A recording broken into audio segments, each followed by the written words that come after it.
Султаналиев Сайпеден. Эркен журналистиканын күчү же Каардуу Камчыбек мырзаны азыр капалантканда не? Ташиев өзүнүн кызматынан кол жууганын угуп учуп келип Ак үйдүн короосунан секирем дебей, өлкөдө мыйзамдуулук, туруктуулук болушун айтканын жигитчилик мыйзамды сыйлагандык деп кабыл алдым. Казакай Камчыбек мырза эрден оогондон кийин кечээ эле мактап жактап аткан мамлекеттик телеканалдар баш болуп тепкилеп, таш талканын чыгара жамандап калганы менимче чыныгы журналисттер үчүн одоно көрүнүш.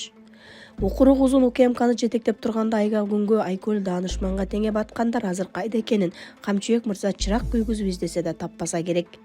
Бийликте турганда мактап, көчүгө эрден кыйшайганда эл бир секириги менен ойт берип, башка өздөн туруп алып, өнүгүп аткан өлкөнү артка тартып, айтылчу кепти айттырбай, оозду жаап, адам укугунун таш талканын Ташиев талкылап салгандай мамиле болууда. Коомдо мындай адаттын калыптанышы трагедияга алып келерин эстен чыгарбасак.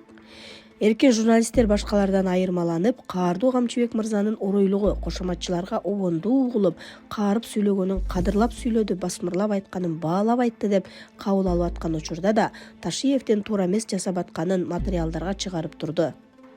Азыр ооруп турган жүрөгүнө жүк салуунун кереги жокко дейм. Эркен журналистиканын күчү ушундай. Кайсы бийлик келбесин ага кошомат кылып, колго ушуруп, тили менен мансаптуунун шымынын чаңын сүртүп калбай болгон чындыкты далилдер менен айтып деп көрсөтүп берүүгө кудурети жетет. Бирок бийлик ээлерине кошоматчылар көбүрөөк жагарын, эл жүгүн көтөрөм деген эре азаматтарыбыз эгемендик алгандан бери далилдеп келе жатат. Мүмкүн чындап бийлик эркен журналисттер менен кызматташууну колго алар мезгил келди. Өз көз карашын таңуулабай, аларды кектеп, мокотуп, үнүн басып абакка киргизе калып, журналистикасы жок эле оокатыңды өткөрсөң деген сунуштун ордуна өлкө кызыкчылыгы үчүн биргелешип иштешели дешер.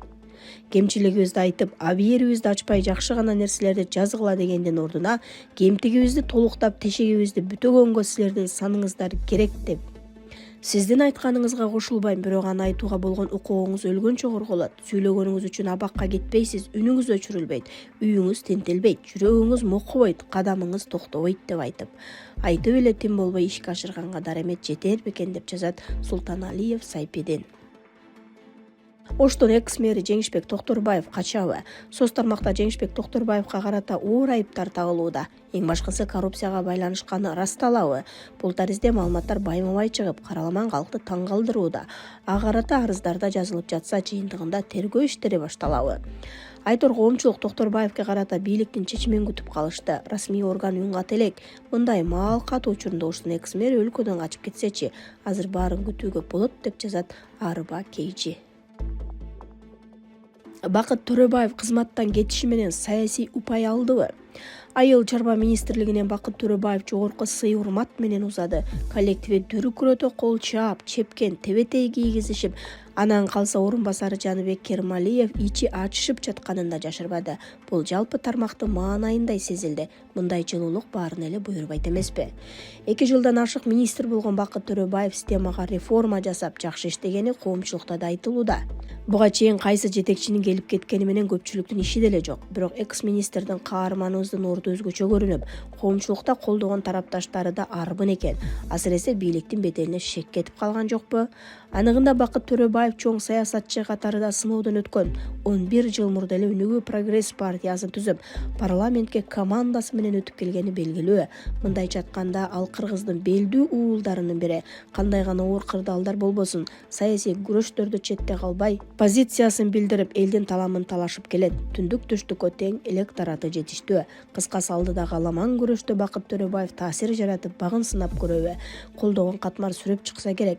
Калыс караганда саясий рейтинги да жогору, образдуу элестеп кеткенде салмагы сайдын ташындай. Эмесе келечекте уматы жанса бара көрсүн деп жазат Арыба Кейжи. Замир Сапар.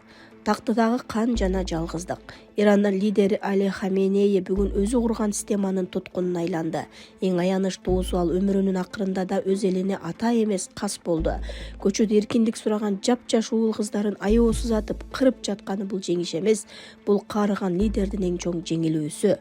Тактыда отуруп алып, өз келечегин өзү муунтудан өткөн трагедия барбы? Азыр Ирандын абалы өтө оор. Бир жагынан дүйнөдөн оочолонуп санкцияга батса, экинчи жагынан ичинен өз элинин каарына калды. Хаменеи бийик тактыда отурганы менен ал чындыгында өтө жалгыз жана коркуу сезиминде жашаган карыя. Анын ар бир кадамы тарыхтагы эң караңгы барагына жазылып жатат. Эртең ал кеткенден кийин Иранды эмне күтөт? Анын артында гүлдөгөн өлкө калабы же баарын кыйраткан башаламандык башталабы? Элдин канына боелгон бийликтин аягы дайым бүдөмүк. Ата-бабаларыбыз таамай айткан экен: ханды Кудай ураарда өз элине кас болот, байды Кудай ураарда дөөлөтүнө мас болот деп өзүнүн Facebook баракчасына жазды.